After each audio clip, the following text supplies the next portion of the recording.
Hello student, मैं रामसिंह चौहान। आज आप लोग को नेक्स्ट वीडियो में ये बताने जा रहे हैं कि NEC कोड क्या होता है।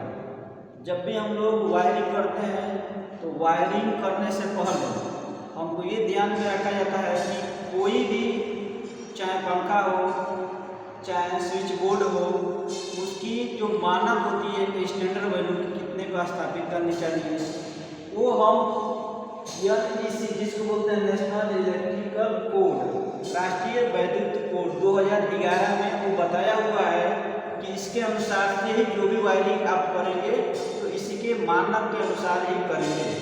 वही आज आप लोगों को बताने जा रहा है। देखिए इसमें क्या होता है, सबसे पहले इसका मतलब ये होता है कि जब हम सफलतापूर्वक वायरिंग करते हैं तो जब सफलतापूर्वक वायरिंग करने से पहले ये जो हमारा नियम है, जो NEC होता है नेशनल इलेक्ट्रिकल कोड, उसको जानना आवश्यक होता है। यदि इसके अनुसार से नहीं करेंगे तो आपका कहीं ना तो कहीं जो वायरिंग है, चाहे जो कुछ भी आप मशीन स्थापित कर रहे हैं, आपकी त्रुटि हो सकती है। तो इसमें सबसे पहले आप ये है कि यदि आप घर की वायरिंग करा रहे हैं तो वायरिंग कराने से पहले, ऐसे तो आपकी मार्केट में अनेकों जो इलेक्ट्रीशियन है, जिसको बोलते हैं विद्युत मिस्त्री, वो अनेकों घूम रहे हैं, उनसे आप वायरिंग कराते हैं। लेकिन ये नियम नहीं है। नियम ये है कि आप उसी से कराइए जो आपकी वैद्युत वायरिंग की अपना मरम्मत जो भी करवाना है, आप एक लाइसेंसी ठेकेदार से करवाना चाहिए। लाइसेंसी ठेकेदार इसलिए कि यदि आपको कोई भी दिक्कत होती है तो वो तुरंत क्या हो जाएगी, उसको आपको पकड़ में आ सकता है। इस तरह यदि घूमता फिरता यदि किसी भी आप इलेक्ट्रीशियन से काम करते हैं, आज करके चला जाएगा, आपको बाद में यदि कुछ भी जरूरत पड़ेगी मेंटेनेंस की तो उसमें उसको खोजेंगे तो मिलेगा ही नहीं। इसलिए जब भी आप कराएं तो क्या करें, लाइसेंसी ठेकेदार से ही आपकी वायरिंग, संपूर्ण वायरिंग करानी चाहिए। नेक्स्ट में बिंदु में ये कहता है कि जब भी आप सामान खरीदते हैं, जब भी आप सामान खरीदेंगे वायरिंग करेंगे तो वायरिंग करते समय बहुत सारा सामान लगता है, जैसे स्विच हो, बोर्ड हो, लैंप हो, वो जो है वो कौन सा होना चाहिए, सभी ISI जिसको बोलते हैं इंडियन स्टैंडर्ड इंस्टीट्यूट चीज युक्त ही होनी चाहिए। यदि आप सामान खरीदने गए, यदि उस पर ISI का मार्किंग नहीं है तो आप समझ जाइए कि ये जो सामान है कोई ना तो कोई ऐसा कंपनी बना रहा है जो रजिस्टर्ड नहीं है। यदि ऐसा बनाएंगे तो आपको किसी भी प्रकार की जो सामान है उसमें जिम्मेदारी नहीं रहेगी।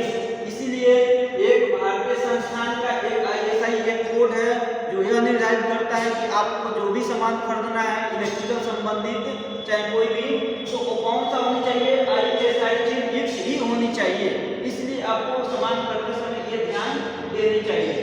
अब क्या, जब वायरिंग करते हैं तो मकान में, जब बिल्डिंग में वायरिंग करते हैं तो उसमें हमको लाइट भी जलानी रहती है, पंखा भी जलानी रहती है, फ्रिज भी जलानी रहती है और कूलर भी चलाना रहता है। इस तरह तो सबका अलग अलग क्या होती है, रेटिंग होती है। तो रेटिंग के अनुसार से हम क्या करते हैं, उसको परिपथ में बांटते हैं। जैसे परिपथ में एक उप परिपथ में हम बांटते हैं, एक पावर के लिए, एक लाइट एंड फैन के लिए।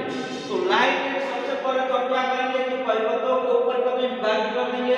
पहला बांट देंगे लाइट एंड फैन में, अर्थात जिसको हमको लाइट और फैन को जिसका कन्वर्ट कर सकें, और दूसरा पावर परिपथ में बांटना है।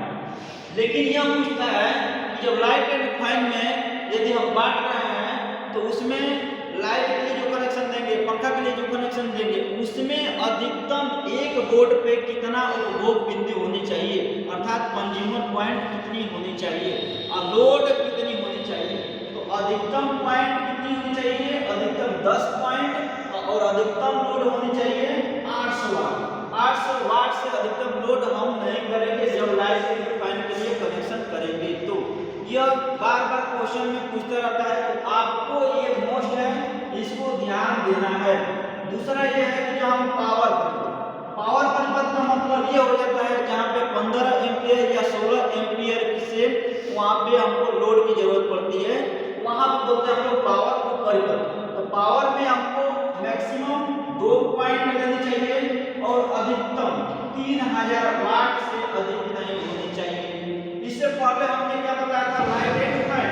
लाइट एंड फैन में हमारी जो लोड होती है 5 एम्पियर या 6 एम्पियर। पहले 5 एम्पियर आती थी, लेकिन अब कहीं क्या होती है, जो भी आपकी स्विच बोर्ड या स्विच जो रहता है या फिर रहता है, लाइट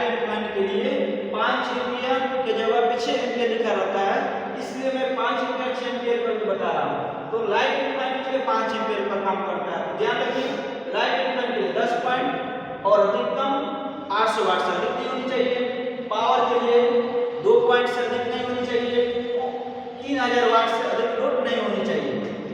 नेक्स्ट चलते हैं कि जब भी आप लोग बोर्ड बैठाते हैं तो उसमें जो स्विच होता है उसको बोलते हैं कंट्रोल स्विच जो होती है।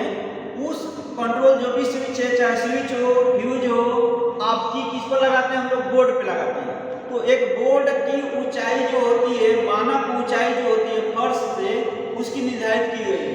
वो कितनी होती है, लगभग 1.3 या कहीं लिखा रहता है 1.5। तो हम ये कह सकते हैं कि जो हमारे कंट्रोल स्विच बोर्ड है, ये जो बोर्ड है हम लोग के हर क्लास में लगी रहती है, आपके रूम में लगी रहती है, आपके बगल में जब भी कनेक्शन करते हैं तो वहाँ पे क्या होता है, कंट्रोल स्विच बोर्ड की ऊंचाई 1.3 से 1.5 मीटर से अधिक नहीं होनी चाहिए। ये भी ध्यान देनी है कि जब भी ये स्विच बोर्ड लगाएंगे तो हम जब एंट्री करते हैं रूम में, तो रूम में जब एंट्री करते हैं, प्रवेश करते हैं, तो उसको हमेशा बाएं साइड ही स्थापित करनी चाहिए। नेक्स्ट में अब जैसे में क्या होता है कि कहीं आप लोग हर घर में क्या लगा रहता है, स्नान घर, ठीक है ना। तो स्नान घर में क्या होता है, हम लोग स्नान करते हैं, तो स्नान करते हैं तो यदि उसके अंदर यदि आपको स्विच बोर्ड लगाना है तो वो स्विच बोर्ड ऐसा होनी चाहिए कि जिसमें यदि पानी वगैरह उसमें अंदर ना जाए। उसके लिए हम वाटर प्रूफ लगाते हैं। स्विच बोर्ड क्या लगाएंगे, वाटर प्रूफ, यदि संभव हो तो। नहीं तो यदि बाहर लगाना है